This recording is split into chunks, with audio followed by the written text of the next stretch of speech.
एक मोठी बातमी आपल्या समोर येते आहे. गुजरात विमान अपघातात सर्वच्या सर्व 242 जणांचा मृत्यू. एपी वृत्तसंस्थेचं हादरवणारं वृत्त. अहमदाबाद, गुजरातमधील अहमदाबाद विमान दुर्घटनेचा व्हिडिओ समोर आला आहे आणि अनेकांच्या काळजाचा ठोका चुकला. 242 प्रवाशांसह अहमदाबादच्या सरदार वल्लभभाई पटेल विमानतळावरून लंडनसाठी उड्डाण घेतलेलं विमान 7 मिनिटात खाली कोसळले. विमान दुर्घटनेचं वृत्त समोर येताच विमानातील प्रवाशांसाठी प्रार्थना होऊ लागल्या.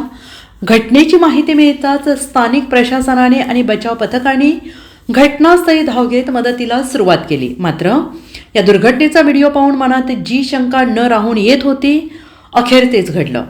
एअर इंडियाच्या बोईंग ड्रीमलायनर 787 विमानातील सर्वच्या सर्व 242 प्रवाशांचा या दुर्घटनेत मृत्यू झाल्याची माहिती समोर येते. एपी न्यूजने या संदर्भातील वृत्त दिलेलं असून गुजरातमधील पोलीस आयुक्तांशी संवाद साधल्यानंतर ही माहिती समोर येते. गुजरातच्या अहमदाबादमध्ये झालेल्या विमान दुर्घटनेत विमानातील सर्वच्या सर्व 242 जणांचा मृत्यू झाल्याचं वृत्त असोसिएट प्रेस वृत्तसंस्थेनं दिलेलं आहे. महत्त्वाचं म्हणजे या विमानात गुजरातचे माजी मुख्यमंत्री विजय रुपाणी हे सुद्धा प्रवास करत होते. एअर इंडियाचं बोईंग ड्रीमलायनर 787 हे विमान अहमदाबादवरून लंडनकडे निघालं होतं. दुपारी 1:31 विमानानं लंडनसाठी उड्डाण केल्यानंतर अवघ्या 7 मिनिटात हे विमान कोसळलं.